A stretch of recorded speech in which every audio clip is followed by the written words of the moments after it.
Welcome dear rockers. कैसे ही आप सभी कुकिंग एंड फूड लवर्स आज त्योहार मनाएंगे शायद, क्योंकि कई दिनों के बाद आज हम फिर लेकर आ गए कुकिंग पर आधारित एक कलरफुल और दिल खुश कर देने वाली फील गुड मूवी। वैसे तो इस लाजवाब और टेस्टी मूवी का लंबा चौड़ा इंट्रो देने का मन कर रहा है, लेकिन फिर सोचा कि आज के लिए चैनल के फैंस को अपनी ये गिट्टर पिटार से थोड़ा आज़ाद कर लेता हो, इसलिए बिना टाइम वेस्ट के चलिए देखते हैं 2019 में रिलीज हुई इस मूवी को, जिसका नाम है मिडनाइट डिनर। तो मूवी की शुरुआत में एक बहुत बड़े सिटी को दिखाते हैं, जिसके एक कोने में एक छोटा सा रेस्टोरेंट। यहाँ पे प्रॉन्स और नूडल्स को पकाकर एक आदमी टेस्टी डिश बना रहा होता है। यही है दोस्तम अपना हीरो शान। वैसे ये कोई नॉर्मल रेस्टोरेंट नहीं है, बल्कि एक मिडनाइट रेस्टोरेंट है, यानी रात के 12 बजे से लेकर सुबह के 7 बजे तक खुदा रहता है। इसके कई रेगुलर कस्टमर्स है और वो रोज़े अपने फेवरेट डिशेस खाने यहाँ पर आते हैं। जो दिन में काम करते हैं, रात को यहाँ पर आकर डिनर करके फिर घर जाते हैं। इसके अलावा नाइट शिफ्ट करने वाले या फिर रात भर सिटी में घूम फिर कर घर जाने वाले लोग, मतलब इस तरह के इनके कई कस्टमर्स हैं। अनरेगुलर कस्टमर्स में से एक है बुजुर्ग, जिनका नाम है जो उनके पास बैठा है एक पुलिस ऑफिसर नाम है पॉल। यह दोनों काम के बाद यहाँ पर आकर ड्रिंक करते हैं, मस्त खाते हैं और थोड़ी देर गप्पे लड़ा कर ही घर जाते हैं, वरना इनको नींद नहीं आती है। इस तरह का इनका रूटीन है ये फ्लैट। ऐसे में एक रात यहाँ पर 3 फ्रेंड्स आते हैं, 2 लड़कियाँ और एक लड़का। शहद पहली बार इस रेस्टोरेंट में आए है तो पूछते हैं कि यहाँ पर क्या क्या मिलता है। जो कहता है कि ये यूएस तरह का ठाट बात वाला रेस्टोरेंट नहीं है बेटा, यहाँ मेनू कार्ड नहीं होता। तो बोर्ड देखा तुमने, उसी पर लिखा हुआ है यहाँ पर क्या क्या मिलता है। अगर कोई स्पेशल डिश चाहिए तो तुम रिक्वेस्ट कर सकते हो और शेफ बना कर दे देगा। यहाँ पर प्रॉन और नूडल्स के कुछ डिशेज मिलते हैं, इसके अलावा शराब भी मिलता है बार। ये तीनों तो फोन पे लगे रहते हैं दोस्तों, और तब शान आकर पूछता है कि बताइए आपको क्या खाना है। तीनों अलग अलग डिशेस बताते हैं। फिर क्या था, शान बड़े ध्यान से उनके लिए प्रॉन और नूडल्स के डिश बनाकर उसमें कोई मस्त सा सूप डालकर फिर गार्निश करता है। वाह यार, सच में पानी आ रहा है। वैसे बोलते बोलते अगर आपका भी यही हाल है तो एंजॉय कीजिए। उन तीनों कस्टमर्स का भी यही हाल होता है और वो जम के खाते हैं। अब सुबह होने की बाद शान बर्तन और किचन की साफ सफाई करके बचे खाने को उस एरिया के डॉग को खिलाता है। यही इसका रोज का काम है। फिर घर जाकर फ्रेश होता है और मार्केट चला जाता है। वैसे एक बात बताऊं आपको, शान का इस दुनिया में कोई नहीं है, अकेले ही इसकी जिंदगी बसर हो रही है यार। और शायद इसी वजह से ये रेस्टोरेंट है उसकी दुनिया है। तो मार्केट में वो रेस्टोरेंट के लिए सी फूड, मीट, सब्जियां वगैरह खरीद लेता है और वो रोजे इसी औरत की दुकान से ये चीजें खरीदता है। इसका नाम है लिसा। जैसे शान के रेस्टोरेंट के कई रेगुलर कस्टमर्स हैं, उसी तरह कई साल से शान लिसा का रेगुलर कस्टमर है और इतने सालों से दोनों में काफ़ी अच्छी दोस्ती भी हो गई है। फिर घर जाकर वो थोड़ा आराम करता है, उसके बाद वो अपने रेस्टोरेंट चला जाता है। उस रात भी वो तीनों फ्रेंड्स आते हैं और आपस में बात कर रहे होते हैं कि कल रात का जो डिश खाया था ना, कसम से उसका टेस्ट जीभ से निकल नहीं रहा, चिपक गया है बिल्कुल। मैं तो बस इंतज़ार कर रही थी कि कब काम खत्म हो जाए और कब यहाँ पर आकर टेस्टी खाना खाएंगे। एज यूजुअल दोस्तों, जो और पॉल भी शराब पीकर खाना खड़े होते हैं और तब लिसा आती है तो शान पूछता है कि तुम्हारा फेवरेट डिश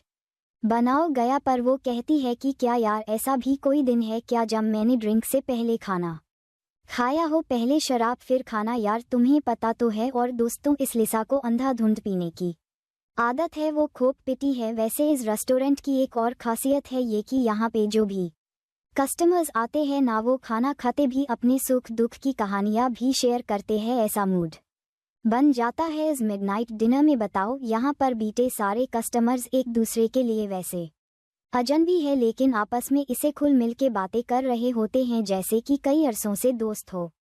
मतलब यहाँ का माहौल ही ऐसा हो जाता है कि सभी को किसी ना किसी तरह से अपनापन महसूस होता है।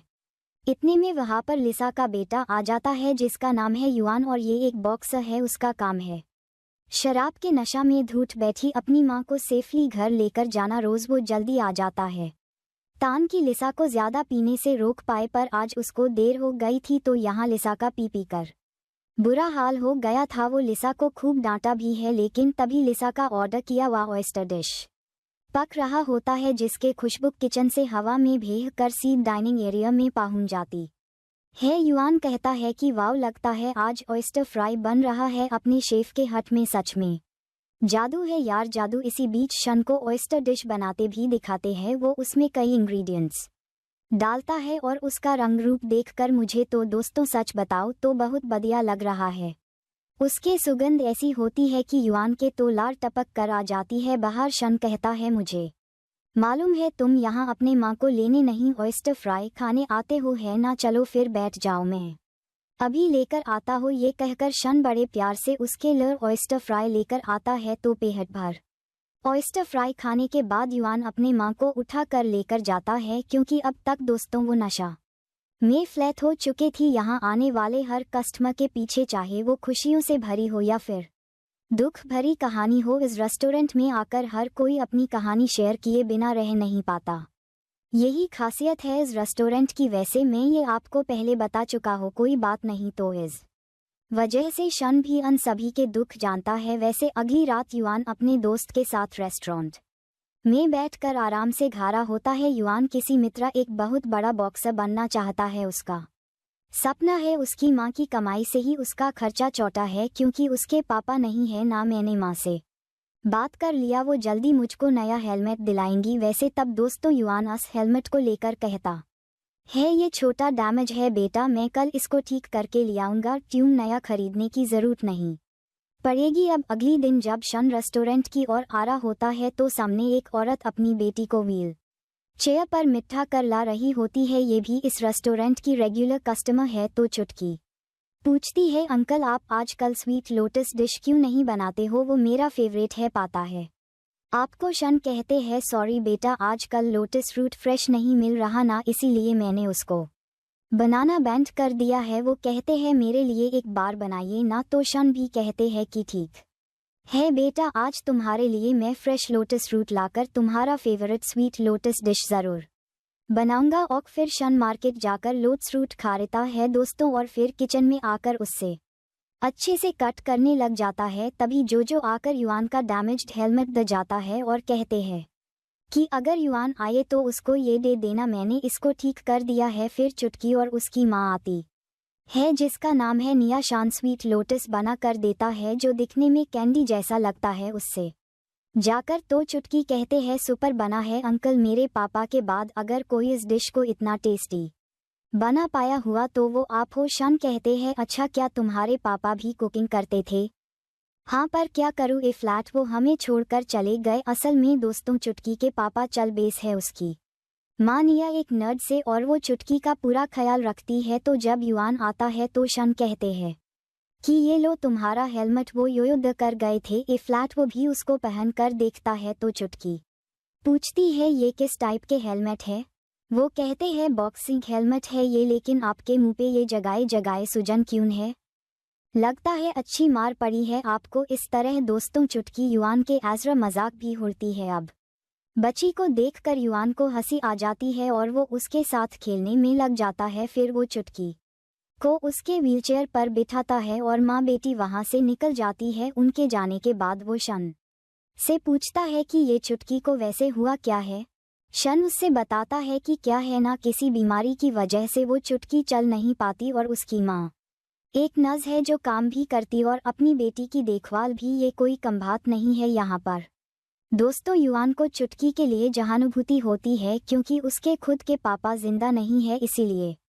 इतना ही नहीं, वो निया को पसंद भी करने लगा है। तो इसी बीच उसको पता चलता है कि उसकी माँ लीजा हॉस्पिटल में है। वो तुरंत वहां जाता है तो पता चलता है कि लीजा मार्केट में फिसल कर गिर गई थी। युआन उस पर चिल्लाता है कि माँ दिन में भी शराब पीने लगी हो कि आव जरूर तुम नशे में लड़खड़ा कर कहीं पर गिर गई हो कि। पर दोस्तों बताओ, आपको सच तो ये है कि अपने बेटे के लिए नया हेलमेट खरीदने के लिए हाई वो डॉग न काम कर रही थी। उसी दौरान वो फिसल कर गिर गई थी। ए फ्लैट क्या करें बताओ? पर जब ये सच युआन को पता चलता है ना, तो वो शर्मिंदा होता है और खुशी के मारे रोता भी है कि उसकी माँ उसके लिए कितना कुछ कर रही है।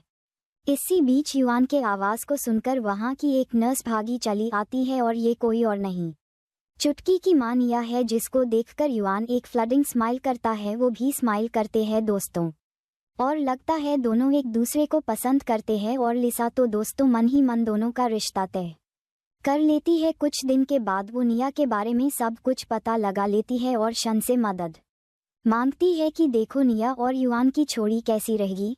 शन तो समझ नहीं बता कि क्या कहूँ और क्या करना चाहिए मुझे इस पर। ए फ्लैट लिसा कहते हाय मैं तुम्हें 2 लेटर्स दूंगी, एक तो तुम निया को दो और दूसरा युआन को देते देना। शन भी आराम से लेटर्स ल लेता है। फिर वो रेस्टोरेंट में चुकी के लिए स्वीट लोट्स बना कर देता है। अब वो जब इसको बढ़ती है ना तो हमें पता चल जाता है कि लिजा ने इस लेटर को ऐसे लिखा है जैसे कि खुद युआन ने इसको लिखा हो। तभी वहां पर युआन भी आ जाता है और उसे देखते निया की समझ में नहीं आता कि अब कहूँ क्या मैं। वो भी निया को देखकर बड़ा कंफ्यूज लगता है। अब जैसे चुकी स्वीट लोट्स खा लेती है न तो युआन उसे उठाकर व्हीलचेयर पर बिठाता है। और तब भी दोस्तों इनकी नज़रें मिलती हैं दोबारा और लगता है प्यार की चिंगारी जल रही है इनके बीच। उनकी जाने के बाद भी न युआन तो जैसे किसी दूसरी दुनिया में चला गया था। वो दरवाजे कोई देख रहा था। फिर शान उसे बुलाकर वो लेटर देता है जो उसकी माँ ने उसको देने को कहा था और कहता है कि ये लेटर निया ने तुम्हारे ले दिया है। झूठ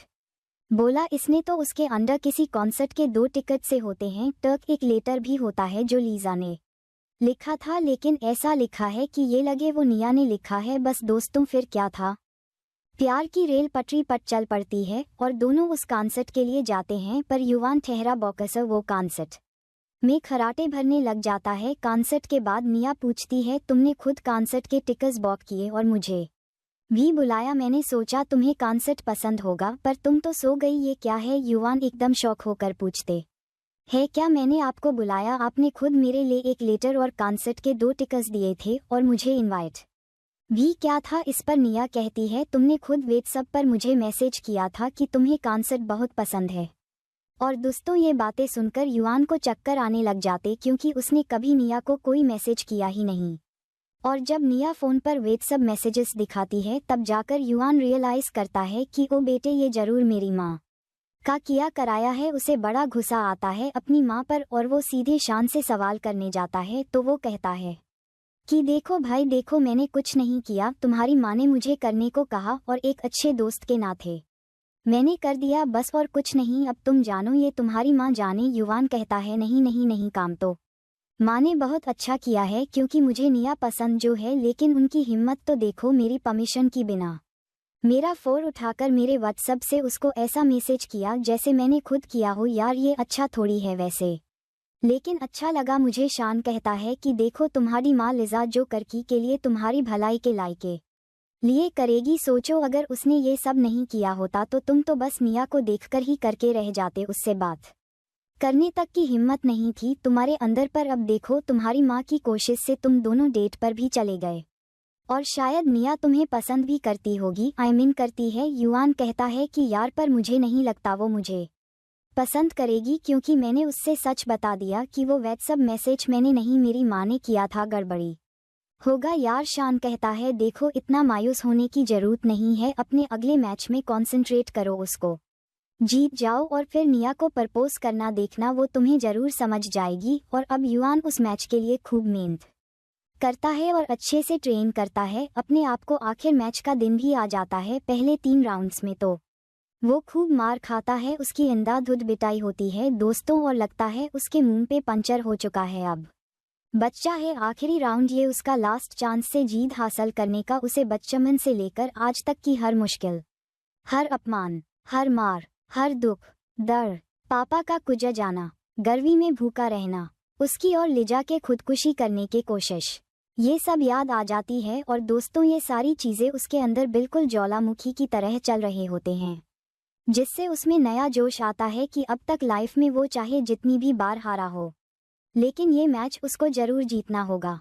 इस तरह का कॉन्फ्रेंस उसके अंदर आ उठाकर सेलिब्रेट करने में लगे होते हैं क्योंकि अब युआन एक चैंपियन बन चुका है। फिर वो निया को प्रपोज करता है बड़े ही रोमांटिक स्टाइल में और वो मान जाती है दोस्तों, क्योंकि वो भी बेइंतहा प्यार करती है युआन से। तो इस तरह द बताओ यार कैसा टैलेंट है इस लड़की के पास। और जैसा कि दोस्तों शान के रेस्टोरेंट की खासियत है कि अगर एक बार जो मिडनाइट डिनर में खा लेता है ना, वो बार बार यहाँ पर खाने को जरूर आता है। और ये लड़की भी अब इस रेस्टोरेंट की बहुत ही इनोसेंट लड़की है और इसे काफ़ी हीन भावना है, यानी इन्फीरियोरिटी कॉम्प्लेक्स, क्योंकि उसे लगता है कि वो ओवरवेट है और फिलहाल वो अपना वेट घटाने की पूरी कोशिश कर रही है। असल में जब मैरी कॉलेज में पढ़ती थी ना, तो कॉलेज की बास्केटबॉल चैंपियन पर उससे क्रश था। तो वो बताती है कि उसके इर्द गिर्द हमेशा खूबसूरत लड़कियां होती थी। मुझे लगा कि ऐसे में वो मुझे कभी देखेगा भी नहीं और वो सीधी मेरे प्यार में आ गया और अपने बास्केटबॉल पर मेरा साइन मांगने लग गया।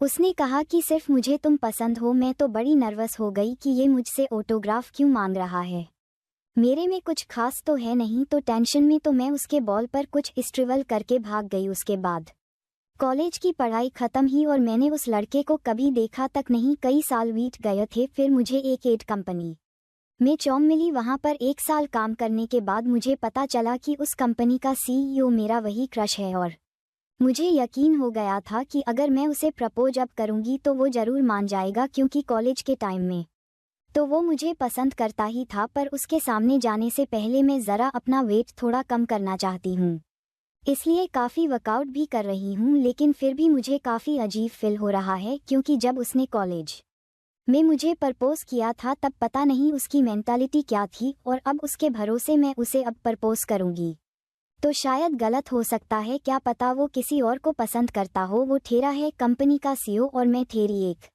मामूली से स्टाफ और दोस्तों। तब वो 3 फ्रेंड्स उसे काफ़ी मोटिवेट करते हैं कि अरे तुस्सी फिक्र ना करो जी, हम है ना, हम भी तुम्हारे साथ जिम ज्वाइन करेंगे और सब मिलकर वर्कआउट करेंगे, देखना तुम, इससे तुम्हारे हिम्मत भी बनेंगी और कुछ दिनों में तुम काफ़ी स्लिम भी हो जाओगी। इस तरह सभी मिलकर एक महंगा वर्कआउट करते हैं, लेकिन बात नहीं बनती। मैरी तो वैसे की वैसी रहती है दोस्तों, लेकिन फिर भी उसमें नई हिम्मत आ गई थी और वो अपने क्रश से प्रपोज करने चली जाती है। वो कंपनी का CEO होने के बावजूद बड़ी सादगी से पेश आता है और मैरी के साथ बड़ी इज्जत से बात करता है। वो कहता है कि कॉलेज के दिनों में सब कहते थे कि मेरे आगे पीछे गई खूबसूरत लड़कियां घूमती थी, पर पता है मुझे सिर्फ तुम पसंद थी, क्योंकि तुम बहुत ही इनोसेंट थी और शायद अभी भी उतनी ही इनोसेंट हो। इसलिए उस दिन मैंने अपने बास्केटबॉल पर तुम्हारा साइन मांगा था। एक बात बताओ, इतने साल बाद भी तुम्हारा साइन किया हुआ वो बास्केटबॉल मेरे पास दी है, कहे करो। मेरी को एक फ़ोटो दिखाता है और दोस्तों यहाँ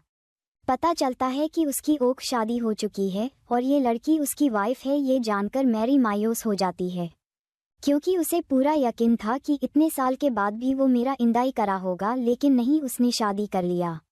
पर अब सच जानकर मैरी उसे अपने दिल की बात नहीं बताती, बहुत ही नॉर्मली बात करने लग जाती है। वो कहता है कि हमारी क्लास की सारी लड़कियां मुझे देखती थी, लेकिन मुझे सिर्फ तुम पसंद थी और मैं हमेशा तुम ही को देखता था, पता है। ये सुनकर मैरी एक खुशी से फूल ही नहीं समाती, क्योंकि उसे हमेशा से लगता था कि वो ओवरवेट है और उसे कोई पसंद नहीं करता। तो ऐसे में जब कोई ऐसा कुछ कहे तो जी तो खुश हो ही जाएगा। सोचिए मैरी को कितनी खुशी हुई होगी। अब उसमें कॉन्फिडेंस आ जाता है कि मैं जैसे भी हो वही मेरी असली खूबसूरती है। मैं बेकार में स्लिम होने की कोशिश कर रही थी यार। अगर कोई मुझसे सच्चा प्यार करता है तो वो मुझे वैसे ही अपनाएगा जैसे कि मैं हूँ। तो वो रेस्टोरेंट में आकर सभी को ये बात बताती है। तो वो पूछते हैं क्या तुम्हें सच में अफसोस नहीं है कि उसकी शादी हो गई? मैरी कहती है नहीं, मुझे ज़रा भी अफसोस नहीं है। कई लोग मेरे ओवरवेट की वजह से मुझे बॉडी शेमिंग करते थे, लेकिन क्लास का सबसे हैंडसम लड़का वो अपने मुझ से कह रहा है कि उसे सिर्फ मैं और मैं पसंद थी। इससे ज़्यादा खुशी की बात मेरे लिए और क्या हो सकती है, बताओ। अब अगली सीन में दिखाते हैं कि कुछ दिन के बाद पॉल शान से कहता है कि तुम जो बचा कुचा खाना सड़क के डॉग को देते हो ना, वो चाइना के हेल्थ रेगुलेशंस के खिलाफ है। इसके लिए तुम्हें अरेस्ट भी किया जा सकता है। पर शान कहता है कि किसने कहा वो सड़क का डॉग है, मैं तो उसे पाल रहा हूँ। और इस पर पॉल गुस्से में चला जाता है। असल में पॉल शान का छोटा भाई है, मतलब सगा भाई नहीं है, बल्कि शान के पेरेंट्स ने पॉल को बचपन में गोद लिया था। असल पहले शान और पॉल मिलिट्री में थे। उनकी माँ अपने हाथों से इन दोनों के लिए एक तरह का बरमना कर देती थी और शान से कहती थी कि तुम्हें अपने छोटे भाई का ख्याल रखना है बेटा। और जब भी कोई युद्ध होता था ना, तो शान अपने से ज़्यादा अपने 6 हथियार से हमला कर दिया था। उसी का निशान आज तक शान के चेहरे पे बना हुआ है दोस्तों। उस युद्ध में कई सोल्जर्स मारे गए थे, जिसके बाद दोनों भाइयों ने मिलिट्री छोड़ दी और अपना गांव छोड़कर इस शहर में आ गए। पॉल ने फिर पुलिस डिपार्टमेंट ज्वाइन कर लिया और शान ने रेस्टोरेंट चालू कर लिया, क्योंकि उसने अपनी माँ से कुकिंग की कला सीखी हुई थी। ये सारी बातें वैसे शान के वॉइस ओवर में हमें सुनाई जाती है। कुछ दिन बीत जाते हैं और अब जाड़े का मौसम शुरू हो जाता है। शान अपने रेस्टोरेंट के पास होता है और तब एक लड़की की आवाज उसे आती है कि अंकल, आज रेस्टोरेंट खुला है क्या? कोई डिश मिलेगा क्या? शान चिल्लाता है कि हाँ हाँ जरूर मिलेगा, तुम आ जाओ। वो बेचारी लड़की ठंड के मारे कांपती हुई आती है। शान कहता है कि इस खराब मौसम में तुम इतने आराम से चली आ रही हो, लो ये गर्मा गर्म सूप पी लो। कहकर वो उसको बढ़िया सा सूप बना कर देता है और पूछता है कि अब बताओ तुम क्या खाओगी। वो कहती है कि मुझे वॉन्टन खाना है, ये दोस्तों चाइनीज डिश है। शान कहता है कि हाँ जरूर मिल जाएगा यहाँ पर, लेकिन थोड़ा टाइम लगेगा उसमें। कहकर वो उसका फेवरेट डिश बनाने में लगा होता है। पहले तो वो आटा गूंद लेता है, फिर साग को उबाल कर उसे अच्छे से कट करता है, फिर मांस के साथ उसे ये मिक्स करता है, फिर मस्त आटे की रोटी बनाता है और उसके अंदर साग और मांस का मिक्सचर स्टफ करके उसे बढ़िया तरीके से पकाता है। तो अब बनकर तैयार हो चुका है उस लड़की का फेवरेट वॉन्टन डिश। उस लड़की के साथ शान भी बैठकर उसे खाने लग जाता है। असल में रेस्टोरेंट बंद हो चुका था, लेकिन फिर भी दोस्तों इस लड़की की भूख मिटाने के लिए शान ने उसको ये डिश बना कर दिया था और उसके साथ बैठकर उसने सुबह का नाश्ता भी कर लिया था। वो अपने किसी कस्टमर्स को निराश नहीं करना चाहता, ये उसकी खासियत है। तो वो लड़की कहती है, अंकल इस डिश में ना बिल्कुल मेरी माँ के हाथ का जादू है। अच्छा, फिर तो तुम्हारी माँ शंघाई में रही होगी, क्योंकि ये डिश वहीं पर बनता है। तो तब वो लड़की बताती है कि हाँ, मेरे पेरेंट्स शंघाई में रहते थे, लेकिन कुछ साल बाद वो कनाडा चले गए। फिलहाल दोनों जिंदा नहीं है, पर मैं यहाँ इसीलिए आई हूँ क्योंकि मैं एक सिंगर बनना चाहती हूँ। फिलहाल तो मेरे पास इस डिश के लिए भी देने को पैसे नहीं है, बहुत दूर से चली आ रही हूँ, बड़ी भूख लगी थी, इसीलिए मैंने शुरू में नहीं बताया कि मेरे पास पैसे नहीं है, प्लीज मुझे माफ कर दीजिए। अरे शान कहता है, इसमें माफी मांगने की तो बात ही नहीं है, असल में रेस्टोरेंट कब का बंद हो चुका था, मैं तो अपने नाश्ते के लिए डिश बना रहा था और उसमें से थोड़ा तुम्हारे साथ शेयर कर लिया, इसमें मेरा क्या जाता है। वो भी कहती है, थैंक यू अंकल, तो क्या आइंदा से मैं रेस्टोरेंट बंद होने के बाद आपके साथ नाश्ता करने आ सकती हूँ? हो, शान को उसकी मासूमियत बहा जाती है। वो कहता है, हाँ जब भी खाने का तुम्हारा मन करे तुम आ जाना। आखिर में दोस्तों वो उस लड़की को चाय भी बना कर देता है। शान दिखने में भले ही सख्त लगता है, लेकिन दिल से वो एक छोटा बच्चा है, मतलब बहुत नरम दिल, किसी का भी दर्द उससे सहा नहीं जाता। कुछ दिन के बाद वो लड़की वापस से शान के रेस्टोरेंट में आती है और बताती है, अंकल मुझे ना एक पार्ट टाइम जॉब मिली है और आज मुझे तनख्वाह भी मिली है, इसलिए आज देखो मैं जमकर खाने आई हूँ, पर पार्ट टाइम जॉब के साथ मैं अपना सिंगिंग भी प्रैक्टिस कर रही हूँ। शान कहता है, मैंने तुमसे पैसे कब मांगे, तुम ये बताओ, तुम्हारे पास पैसे हो या ना हो, तुम जब चाहो यहाँ पर आकर खा सकती हो। ठीक है अंकल, मुझे वही वॉन्टन डिश चाहिए। तो शान भी वो डिश बनाने के लिए किचन में चला जाता है और इसी बीच वो अपना गिटार उठाकर उसको बजाने लगती है और एक गाना गाती है। तब वहाँ पर बैठे एक आदमी को दिखाते हैं जो नशे में धुत है दोस्तों। असल में ये एक फेमस म्यूजिक कंपोजर है, लेकिन किसी वजह से उसे शराब की लत लग गई है। अब उस लड़की की आवाज जैसे उसके कानों में पड़ती है तो वो कैलेंडर का पन्ना फाड़कर उसमें उसके म्यूजिक नोट्स लिखने लग जाता है। फिर क्या था, उसी के जरिए इस लड़की को सिंगिंग का एक बहुत बड़ा मौका मिलता है। उसके म्यूजिक कंपोजिशन को वो लड़की बखूबी गाती है और जल्द ही फेमस भी हो जाती है दोस्तों। यही नहीं, कहानी में ट्विस्ट तो नहीं, लेकिन अलग मोड़। इस दौरान उनके बीच प्यार भी हो जाता है, सब बढ़िया चल रहा होता है, लेकिन तब पता चलता है कि उस लड़की को ब्रेन ट्यूमर है और वो कुछ ही दिनों की मेहमान है। बेचारी ने सोचा भी नहीं था कि सिंगर बनने का सपना रातों रात इस तरह पूरा होगा और इतनी जल्दी उसकी खुशी खत्म भी हो जाएगी। लेकिन जब तक वो जिंदा है तब तक वो रोज शान के रेस्टोरेंट में आकर अपना फेवरेट वॉन्टन डिश खाती है। वो शान को बताती है कि जब मैं इस शहर में आई तो मेरी समझ में नहीं आया कि मैं यहाँ सर्वाइव भी कर पाऊंगी या नहीं, पर आपके रेस्टोरेंट में आकर मुझे न सिर्फ खाना मिला बल्कि हिम्मत भी मिली और सिंगर बनने का इतना अच्छा मौका भी मिला। आपके हाथ का वो वॉन्टन डिश खाकर मुझे ऐसा लगा जैसे मैं फिर एक बार अपनी माँ की गोद में हूँ। ये कहते कहते वो रोने भी लगती है और इस पर शान भी दोस्तों इमोशनल हो जाता है कि बताओ यार, इस छोटी सी उम्र में इस लड़की को ऐसी जानलेवा बीमारी हो गई। अपने आखिरी दिनों में वो लड़की रोज अपने प्रेमी के साथ यानी उस म्यूजिक कंपोजर के साथ शान के रेस्टोरेंट में आती है और उसके हाथ का बना वो वॉन्टन डिश खाती है। और यार आखिर में वो लड़की ना एक दिन दम तोड़ देती है अपना। उसके जाने के बाद वो म्यूजिक कंपोजर उसकी याद में म्यूजिक कंपोज करने लगता है।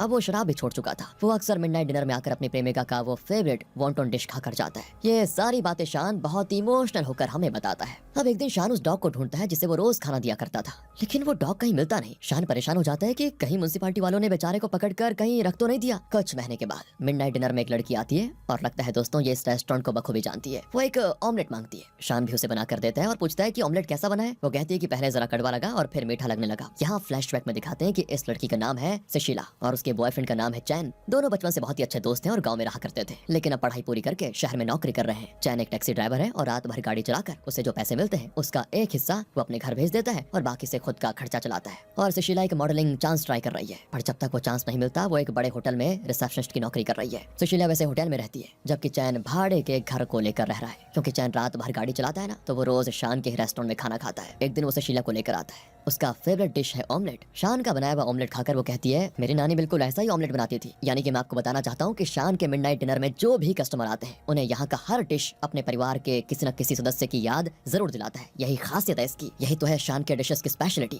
शायद इसी वजह से इस रेस्टोरेंट के कई रेगुलर कस्टमर्स हैं। चैन कहता है कि पहले तो मुझे एहसास नहीं था कि लोग इस रेस्टोरेंट की तारीफ क्यों करते हैं, लेकिन एक बार मैंने यहाँ के डिशेस टेस्ट किए तब मुझे पता चला कि लोग एक्चुअली में जो कहते हैं बिल्कुल सही कहते हैं। सिसिलिया एक बहुत ही बड़ी मॉडल बनना चाहती है, जैसा कि मैंने आपको पहले बताया, और वो रिसेप्शनिस्ट की नौकरी के साथ साथ इंग्लिश भी सीख रही है। वीकेंड में सिसिलिया और चैंग आउटिंग के लिए निकल जाते हैं और अपने फ्यूचर के बारे में वहाँ मौज मस्ती करते हुए डिस्कस करते हैं। दरअसल यहाँ ना चैन को थोड़ी एक प्रॉब्लम है। एक्चुअली वो सिसिलिया का मॉडल बनना पसंद नहीं करता। वो तो कहता है कि तुम कोई और नौकरी ढूंढ लो ना, फिर हम शादी कर लेंगे आराम से। लेकिन सिसिलिया का सपना है कि वो मॉडल जरूर बनेगी। एक दिन दोस्तों चैन की गाड़ी में एक पैसेंजर आता है जो दिखने में बड़ा बिजनेसमैन लगता है, लेकिन आईने से वो सिसिलिया को घूर भी रहा होता है। अब चैन को उसकी नजर गलत लगती है, लेकिन हमें ऐसा कुछ नहीं लगता। सिसिलिया तो आराम से बैठकर मॉडलिंग से रिलेटेड कुछ पढ़ रही होती है। ये देखकर वो पैसेंजर सिसिलिया को अपना कार्ड देता है और कहता है कि मेरे ऑफिस में मॉडल्स की ऑडिशन चल रही है, तुम चाहो तो आ सकती हो। लेकिन चैन को उसकी हर बात गलत लगती है और वो जल्दी से उस पैसेंजर के ड्रॉप पॉइंट पर पहुंचा देता है उसे। उसके उतरने के तुरंत बाद ही वो बड़ी तेजी से गाड़ी लेकर वहां से निकल जाता है। सिसिलिया उसको डांटती है कि तुम्हें हो क्या गया है, वो आदमी मुझे मॉडलिंग का मौका देने वाला था। चैन कहता है देखो मुझे वो आदमी एकदम गलत लगा, उसको देखकर लगता नहीं कि वो ऑडिशन करवा रहा है, एकदम फ्रॉड लगता है वो। कहकर वो उस पैसेंजर का दिया हुआ कार्ड मांगता है, लेकिन सिसिलिया देती नहीं। चैन कहता है पहले एक बात अपने दिमाग में बैठा लो सिसिलिया, इस शहर में फेमस बनना इतना आसान नहीं है जितना तुम सोच रही हो।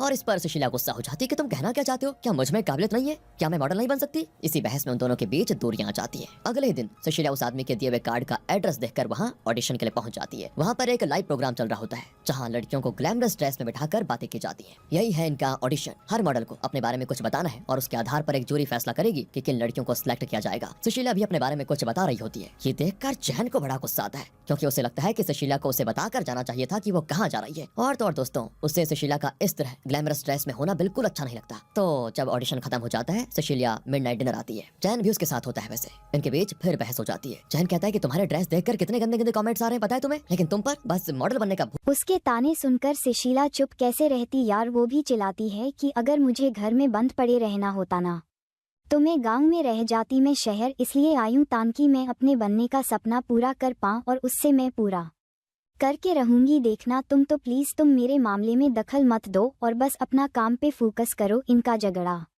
देखकर बाकी कस्टमर्स परेशान हो जाते हैं कि अचानक इन लवबर्स के बीच ये कैसा झगड़ा हो गया। एक पॉइंट पर सुशीला को इतना गुस्सा आता है कि वो उठकर चली जाती है। कई दिन बीत जाते हैं दोस्त न इसके बाद, और इतने दिनों में चैन ने सुशीला को नहीं देखा। उता उसके लिए जैसे वक्त रुक गया था और वो मिडनाइट डिनर में बैठ कर बहुत शराब पी रहा होता है। तो यो उसको समझाता है कि अगर दुख भुलाने के लिए हर कोई शराब पीने लग गया तो ये दुनिया शराब ही हो जाएगी। शराब किसी मसले का हल नहीं होता। थोड़ा शांत हो जाओ, फिर सुशीला से बात करो। उसका जो भी सपना है उसके तुम्हें रिस्पेक्ट करनी होगी। यही तो है प्यार। अगर उसे तुम्हारे हिसाब से चलना हो तो उसके अपनी पहचान का क्या है उसे समझो, तब जाकर तुम दोनों की लाइफ अच्छी रहेगी। दूसरी ओर दोस्तों, वादमी जिसने सुशीला को मॉडलिंग का चांस दिया था वो उसे 2 साल का कॉन्ट्रैक्ट साइन करने को कहता है, जिस दौरान उसे फौरन जाकर ट्रेनिंग करनी पड़ेगी। कहता है तुम्हें ट्रेनिंग पूरी करनी होगी तब जाकर तुम एक टॉप मॉडल बन पाओगी। अब सुशीला सोच में पड़ जाती है कि इस पर साइन करूं या ना करूं। तो चैन सुशीला से मिलने के लिए एक रिंग लेकर आता है और बताता है कि मैंने तुम्हें नहीं समझा, इसके लिए प्लीज मुझे माफ कर दो। मैं तुम्हारे और तुम्हारे सपने के बीच में कभी नहीं आऊंगा। देखो मैं भी बहुत मेहनत करके खुद को तुम्हारे काबिल बनाने की पूरी कोशिश करूंगा। कहकर वो सुशीला को रिंग देता है और पूछता है क्या तुम मुझसे शादी करोगी। पर ये क्या यार, सुशीला ना हाँ करती है और ना करती है। वो एकदम से टूटकर रोने लगती है कि तुम्हारे बिना मेरी जिंदगी अधूरी है। ये मैं मानती हूँ, लेकिन मुझे अपना सपना पूरा करने के लिए 2 साल के लिए फौरन जाना होगा।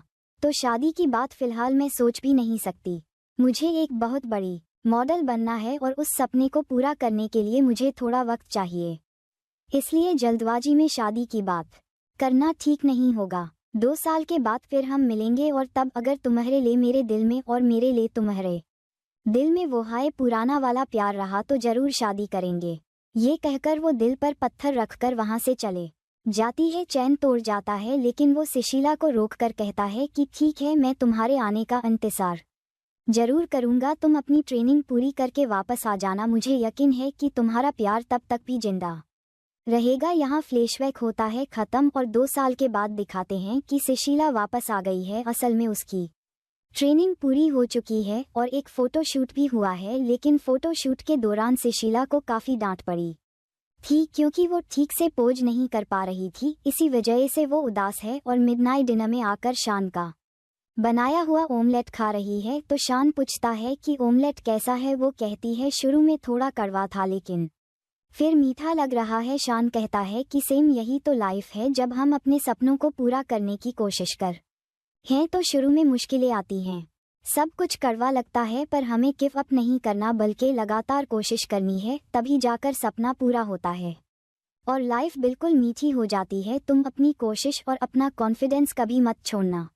आकर तक डटे रहना। उसकी बातें सुनकर सुशीला को थोड़ी हिम्मत आती, लेकिन दोस्तों अभी उसके अंदर उदास ही चाहिए है। वो बाहर निकलकर चलने लग जाती है तो एक टैक्सी उसके पीछे आकर खड़ी होती है। वो ये कोई और नहीं चैन है, जिसे देखकर सुशीला की आंखों में खुशी के आंसू आ जाते हैं। इन 2 सालों में उसे डर था कि मॉडलिंग का सपना एक तरफ पूरा नहीं हो रहा, कहीं उसका प्यार भी खो न जाए, लेकिन अब उसे एहसास हो जाता है कि चाहे वो लाइफ में कुछ भी खो दे लेकिन चैन उसे छोड़कर कभी नहीं जाएगा। वो अपना प्यार कभी नहीं खोएगी। मतलब इस तरह दोनों एक हो जाते हैं। यहाँ से उस बेचारे डॉग को दिखाते हैं जिसे शान रोज खाना देता था। वो आज बहुत दिनों के बाद मिडनाइट डिनर के पास आया है और शान उसको खाना दे रहा होता है। तभी पॉल वहाँ पर 3 पिलों को लेकर आता है। वो बताता है कि इस डॉग को म्युनिसिपालिटी वाले पकड़ कर ले जाने वाले थे, लेकिन उनके आने से पहले मैं इसे अपने घर पर लेकर गया और वहीं से पाल ले लगा। फिर पता चला कि ये प्रेग्नेंट है, ये इसी के पिले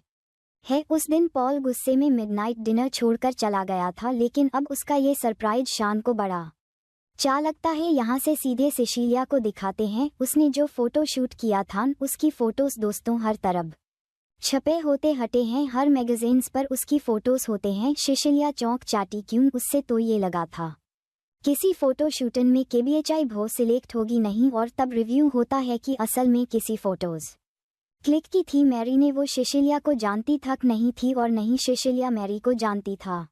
लेकिन वही वाली बात है, शान के मिडनाइट डिनर में आने वाले वो 3 फ्रेंड्स वो बखूबी जानती थी, क्योंकि वो ने हाय मैरी इससे रिक्वेस्ट किया कि तुम्हारी एड कंपनी में सुशीला नाम की एक मॉडल का फोटो शूट हुआ था, तो तुम प्लीज अपना रिकमेंडेशन यूज करके उसके हेयर फोटोज को मैगजीन में सुशीला के लिए। दोस्तों का प्यार देखकर मैरी ने डिसाइड किया था कि वो सुशीला को एक फेमस मॉडल बनाने में जरूर मदद करेगी। दूसरी ओर युआन को दिखाते हैं जो एक और बॉक्सिंग में बिजी है, तो दूसरी ओर माँ की मदद भी करता है। बेटा काम कर रहे हैं तो माँ का आराम करना तो बनता ही है, इसलिए लिजा आराम से बैठकर गाने सुन रही होती है। इस तरह मिडनाइट डिनर में आने वाले उन 3 फ्रेंड्स ने, जिनके बारे में ज़्यादा कुछ नहीं बताया गया, उन्होंने महज इस रेस्टोरेंट के कस्टमर्स होने के नाते यहाँ आने वाले दूसरे कस्टमर्स की बहुत ही अच्छी तरह मदद की। और योयो उसके बारे में भी कुछ बताए नहीं गया था, लेकिन हाँ उसके बारे में एक खास इन्फॉर्मेशन पता चली है कि उसके और युआन की माँ लीजा के बीच एक लव स्टोरी पनप रही है। दोनों एक दूसरे को देखने के लिए ही शान के मिडनाइट डिनर में आते भी थे। दोनों एकदम चुपे रुस्तम निकले। वैसे योयो का इस दुनिया में कोई नहीं है, वो सिंगल है और एकदम रेडी टू मिंगल है, इसलिए वो लीजा के साथ मस्त मिंगल हो गया था। आखिर में सभी मिलकर मिडनाइट डिनर में बैठकर अपना लेट नाइट डिनर एंजॉय करने लगे होते हैं। और तब शान के वैसोबा में बताया जाता है कि इस बड़े शहर के कोने में है मेरा छोटा सा रेस्टोरेंट मिडनाइट डिनर। यहाँ आने वाले हर कस्टमर के पीछे के स्टोरी है। अगर लाइफ को लेकर आपके मन में कोई सवाल हो तो एक बार मिडनाइट डिनर आए, आपके हर सवाल का जवाब यहाँ आपको मिल जाएगा, इसलिए जरूर आना दोस्तों। और शान के इसी मैसेज के साथ बहुत ही बढ़िया तरीके से होता है मिडनाइट डिनर का एंड। वैसे ये थी तो एक एंथोलॉजी जैसी मूवी, पर आपको कैसी लगी कमेंट करके जरूर बताइएगा। अगर ये वीडियो अच्छी लगी हो, एक्सप्लेनेशन में मज़ा आया हो तो लाइक कीजिए, चैनल को सब्सक्राइब ध्यान रखेगा अपना क्योंकि बहुत ज़रूरी है। और family thanks for watching transcribed with speech to text cloud.